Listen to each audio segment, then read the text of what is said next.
विद्यार्थी मित्रांनो, आपण मागच्या काही प्रकरणापासून 12वीच्या बदललेल्या अभ्यासक्रमावर कोविड-19मुळे घरी बसूनच शाळा बंद तरी शिक्षण चालू या अनुषंगानं आपण अभ्यास करत आहोत. आपल्या विषयाच्या अनुषंगानं बोलायचं असेल तर आपलं चौथं प्रकरण वसाहतवाद आणि मराठे याच्यातला आपण शेवटचा भाग आज अभ्यासणार आहोत. मागच्या काही व्हिडिओमधून या संकल्पनेच्या अंतर्गत पोर्तुगीज, डच, फ्रेंच, सिद्धी यांच्यासोबत मराठ्यांचा संबंध आणि संघर्ष याचा आपण अभ्यास करत होतो. या भागात आपण अभ्यास करणार आहोत अफगाण आणि मराठे. 18व्या शतकाच्या पूर्वार्धात दिल्लीचा बादशाह हा दिल्ली, आग्रा आणि पंजाब या भागाचा सत्ताधीश होता. 1748 अफगाणचा बादशाह अहमद शाह अब्दाली याने भारतावर पहिली स्वारी केली किंवा त्याची भारतावर पहिली स्वारी झाली. दिल्लीच्या बादशाही फौजेनं अब्दालीचा पराभव केला.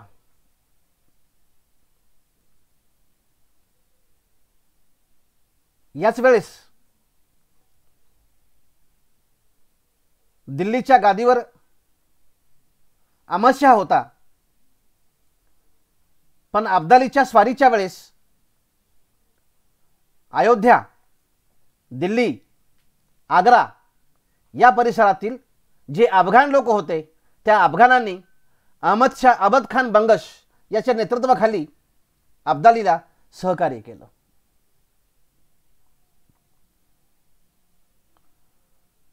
जेव्हा अहमद शाह अब्दाली परत गेला तेव्हा बंगशनं मुघलाविरुद्ध संघर्ष सुरू केला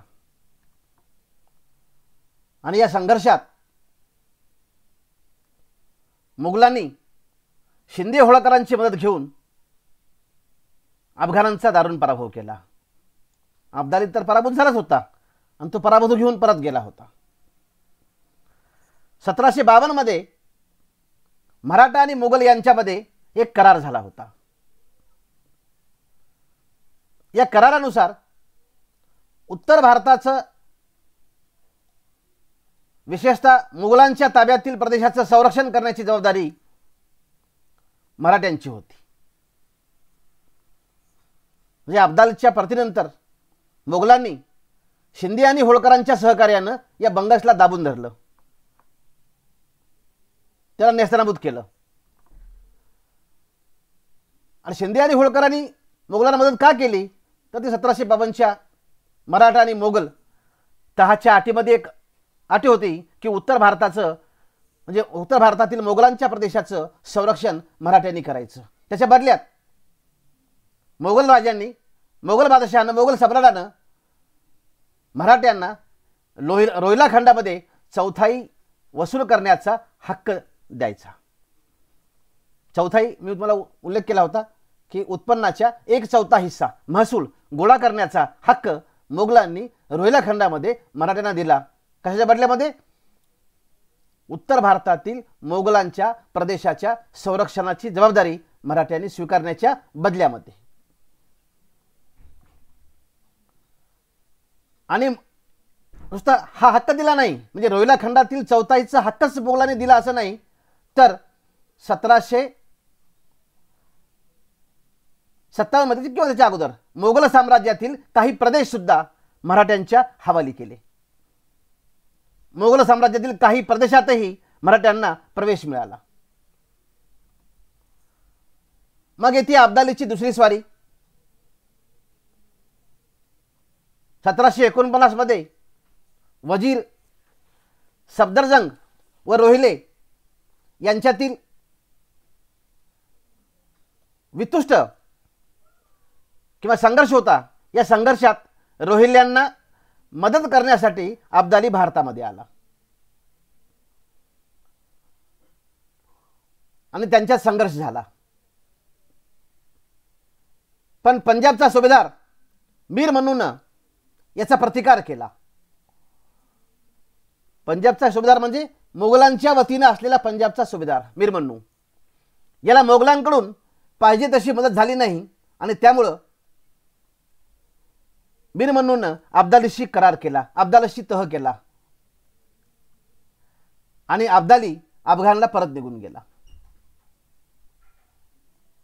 ही झाली अब्दालीची दुसरी स्वारी. मग अब्दालीची भारतातील तिसरी स्वारी 1757 मध्ये अब्दालीने भारतावर तिसऱ्यांदा आक्रमण केलं. कारण याच दरम्यान वजीर सफदरजंग पासून आपणास संरक्षण मिळावं म्हणून बादशहानं निजामाचा मुलगा नासिरजंग याला उत्तरेमध्ये बोलवलं. वजीर सफदरजंगनं मराठ्यांना आपल्या मदतीला बोलवलं. वजीर सफदरजंग आणि रोहिले यांच्यात पुन्हा संघर्षाला सुरुवात झाली. 1750 मध्ये रोहिले आणि सफदरजंग यांच्यामध्ये लढाई झाली आणि या लढाईमध्ये सफदरजंगचा पराजय झाला. त्यामुळं रोहिल्याविरुद्ध मराठे आणि जाट यांची मदत सफदरजंगानं मागितली आणि यातूनच मराठे आणि रोहिले यांच्यातील संघर्षाला सुरुवात झाली. रोहिल्यांचा पराभव झाला.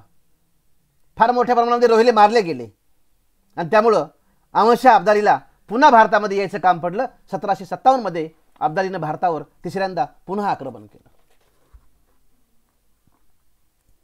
या आक्रमणामध्ये फारसं काही झालं नाही. अब्दालीपासून संरक्षणासाठी दिल्लीच्या बादशहाने मराठ्यांशी करार केला होता. या स्वारीमध्ये अब्दालीनं दिल्ली आणि मथुरा लुटून तो अफगाणिस्तानला परत गेला. दरम्यानच्या काळामध्ये मराठेशाही सुद्धा काही बदल होत गेले.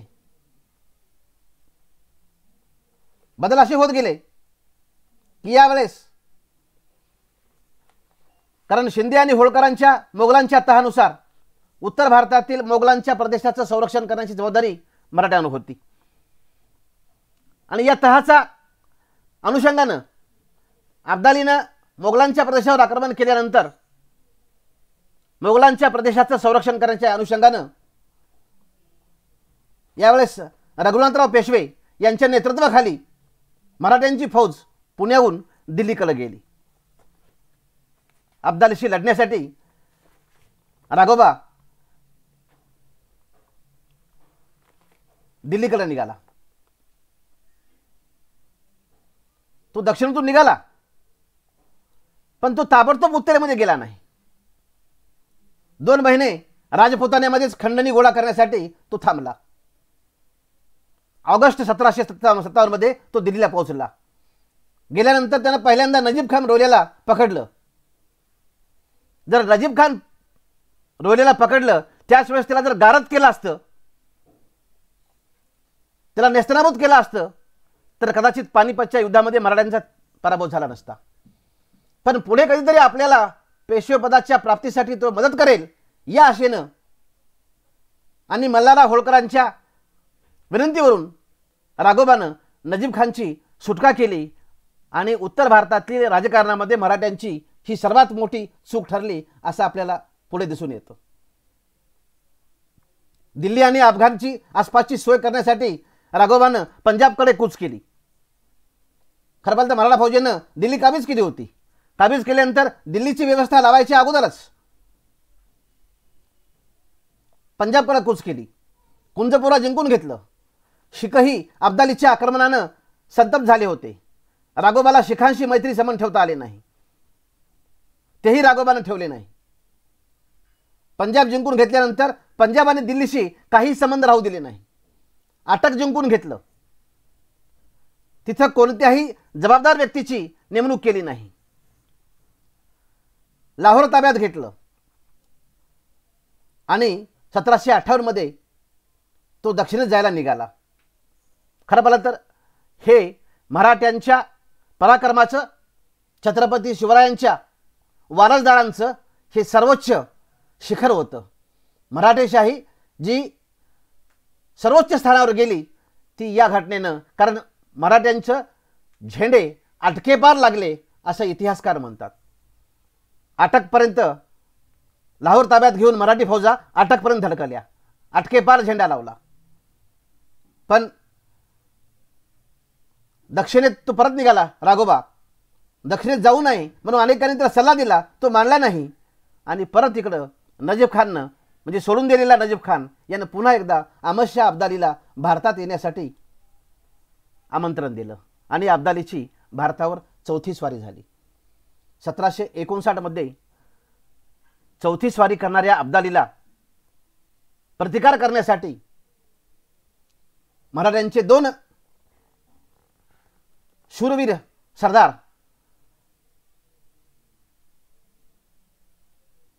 पंजाबात गेले. एक जानकोजी शिंदे, दुसरा दत्ताजी शिंदे. राघोबा दक्षिण भारतात निघून गेल्यानंतर 1758च्या शेवटी दत्ताजी आणि जानकोजी शिंदे दिल्लीत पोहोचले. नजीब खाननं मराठ्यांशी मैत्रीचे नाटक केलं, पण त्यावेळी शस्त्रास्त्रे जुळवण्याचं त्यानं काम केलं. दत्ताजीचा मुक्काम शुक्रतरला असतानाच पावसाळ्याला सुरुवात झाली. मराठ्यांना मिळणारी रसद बंद झाली.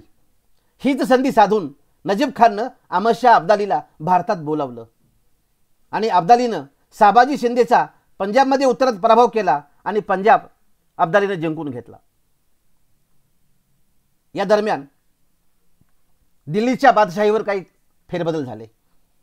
आलमगीर बादशाह दुसरा हा दिल्लीच्या बादशाहाचा खून झाला होता आणि अली गौहर उर्फ शाह आलम दिल्लीच्या गादीवर जाऊन बसला होता. दिल्लीतला हा बदल अहमद शाह अब्दालीला आवडला नाही आणि तो दिल्लीकडे रवाना झाला. याच वेळेस शुक्रतलावर दत्ताजी शिंदे एकटा होता. राजपुतान्यामध्ये असलेल्या होळकरांकडून जर दत्ताजीला मदत झाली असती तर चित्र वेगळं दिसलं असतं. होळकर आणि शिंदे यांच्यातील हा संघर्ष, या संघर्षामुळं दत्ताजीला वेळेवर सर्व गोष्टी माहीत असूनही कोणीही मदत केली नाही आणि अखेर बरारी घाटच्या लढाईमध्ये दत्ताजी शिंदेचा मृत्यू झाला. अब्दालीकडून त्याचा पराभव झाला. मग येतं पानिपतची तिसरी लढाई. अब्दालीचं दिल्लीवर वर्चस्व प्रस्थापित झालं आणि दिल्लीचे संरक्षक म्हणून मराठे स्वतःला म्हणून घ्यायचे. अफगाणांना भारताहून हुसकावून लावायचं कायमचं म्हणून पुण्यावरून सदाशिवराव भाऊ पेशवे आणि विश्वासराव पेशवे यांच्या नेतृत्वाखाली मराठे पुण्याहून उत्तरेकडे निघाले. दत्ताजी शिंदेच्या मृत्यूची बातमी अगोदरच समजली होती. ती घटना आहे, पुण्याला जी बातमी समजली ती 13 फेब्रुवारी 1760 रोजी. म्हणून सदाशिवराव भाऊ आणि विश्वासराव पेशवे यांच्या नेतृत्वाखाली पुण्याला सैन्य पाठवलं. नजीब खाननं यावेळेस शुजाउद्दौलालाही आपल्या बाजूने करून घेतलं. सदाशिवराव भाऊनं ऑगस्ट 1760 मध्ये दिल्ली जिंकून घेतल्यावर 2 महिने दिल्लीला घालवले. त्यानंतर त्यानं दिल्लीपासून 78 मैलावर कुंजबरा या ठिकाणी 17 ऑक्टोबर 1760 रोजी कुंजबरा जिंकून घेतलं आणि सोनपतला आपलं ठाणं बनवलं. म्हणजे अफगाणांना भारताहून परतवून घालवण्यासाठी, कायमचा हाक लावून सोडण्यासाठी पेशवे बंधू पुण्याहून उत्तरेकडे रवाना झाले. पण मराठ्यांचा दिल्लीशी संबंध राहिला नाही आणि अब्दाली अचानक समोर येऊन उभा राहिला. 14 जानेवारी, तो इतिहास खूप मोठा आहे, आपल्याला तसा फक्त धावता आढावा घ्यायचा आहे. 14 जानेवारी 1761